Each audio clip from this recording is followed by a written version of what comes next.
मोहम्मद अली साहब, आप हमारे साथ मौजूद रहिएगा। ताज़ा तरीन इत्तलात हमारे पास मौजूद हुई हैं कि पाकिस्तान ने जिस तरह भारतीय जारियत का जवाब दिया है, उस जवाब के नतीजे में भारत के ब्रिगेड हेडक्वार्टर, केजी टॉप और उड़ी में सप्लाई हेडक्वार्टर को तबाह कर दिया गया है। इससे कबल ब्यास में ब्रह्मोस साइट को नुकसान पहुंचाया गया था और उधमपुर में एयरबेस और पठानकोट में एयरफील्ड को टारगेट किया गया था।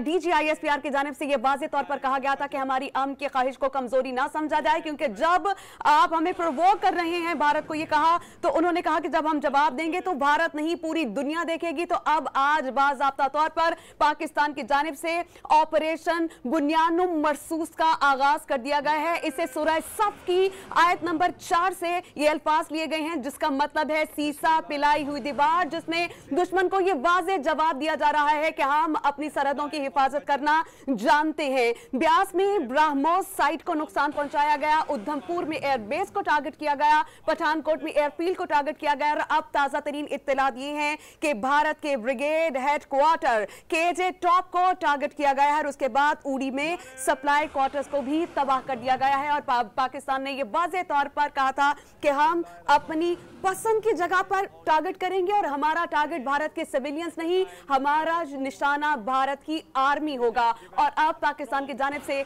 जो भारतीय जारियत का सिलसिला जारी था, उसका बाज़ाब्ता तौर पर जवाब देने का आगाज कर दिया गया है। सुबह फज्र की नमाज के बाद ही अल्लाह का नाम लेकर, और उसके बाद इस ऑपरेशन को बुनियानुम मरसूस का नाम दिया गया है। सैयद मोहम्मद अली साहब इस वक्त हमारे साथ मौजूद हैं। जी मोहम्मद अली साहब, बताइएगा कितना बड़ा नुकसान है ये भारत के लिए?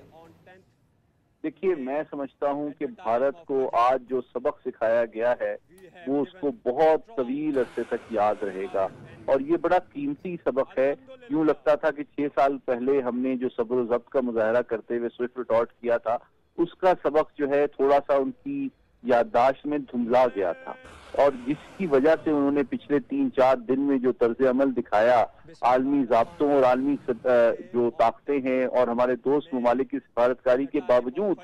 उससे ये साबित हो गया कि जनाब ये लातों के भूत बातों से नहीं मानते, और वो एक इंतहाई पागलपन में मुब्तला एक लीडरशिप है जो कि इस खित्ते को, पूरी दुनिया के अमन को नुकसान पहुंचाना चाहती है। तो हम सिर्फ अपनी कौमी सलामती के लिए नहीं, बल्कि इस खित्ते की सलामती और आलमी अमन और सलामती को भारत के बढ़ते हुए खतरात से बचाने के लिए एक मुहज़्ज़ब और जिम्मेदार जो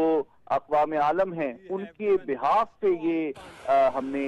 ये कार्रवाई की है। और तमाम तर आलमी क़वानीन, चाहे वो UN चार्टर हो, चाहे वो आर्टिकल 51 हो UN चार्टर का, चाहे जेनेवा कन्वेंशन हो, उसके ऐन मुताबिक, और हमारी देरीना इस्लामी जो रवायात हैं उसके भी ऐन मुताबिक हमने सिर्फ उन अहदाफ को निशाना बनाया है जिसके जरिए से पाकिस्तान की, कश्मीर की सलामती पे, उनकी जान माल इज्जत पे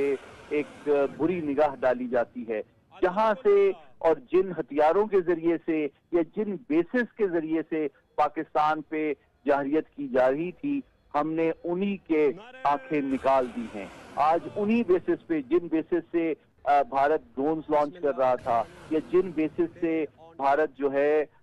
Su-30M के आए या राफेल तैयारे जहां से परवाज करते थे, जहां से वो टेक ऑफ करते थे, उन बेसिस को हमने तबाह कर दिया है, ताकि ये वो याद रखें कि जनाब सिर्फ ये तैयारे नहीं, वो जहां से उड़ेंगे वो बेस भी अगर तबाह हो जाएंगे तो अगले दिनों में आपके पास ये बेस भी दस्तयाब नहीं होगा, वो ऑपरेशनल नहीं रहेगा। और दूसरी बात, ये जो हमने सप्लाई डिपो तबाह किया है उड़ी का, और साथ ही साथ जो ब्रिगेड हेडक्वार्टर तबाह किया है, ये वो सोर्सेज हैं भारत की ताकत के, जो वो हमारे कश्मीरी बहन भाइयों के खिलाफ जुल्म और सितम के लिए भी इस्तेमाल करता है, और जहां से हथियारों के जरिए से across line of control firing की जाती है और मासूम पाकिस्तानियों और कश्मीरियों को शहीद किया जाता है, जख्मी किया जाता है। तो ये एक मैसेज हमारे कश्मीरी बहन भाइयों के लिए भी है कि वो ताकत के भारतीय मराकज, जहां से कश्मीरियों की जान माल और इज्जत को नुकसान पहुंचाया जाता है, जहां से क्रॉस LOC फायरिंग की जाती है, जहां से 7 साल के मासूम बच्चों को शहीद किया जाता है, तो ये वो जवाब है, ये वो वादा है जो पाकिस्तान की army chief general Syed Asim Munir ने पाकिस्तानी कौम से और میں سمجھتا ہوں 7 سال کے بچے کی فیملی سے کیا تھا کہ ہم خون کے ہر قطرے کا حساب لیں گے، اور ہم نے جو بریگیڈ ہیڈ کوارٹر تباہ کیا ہے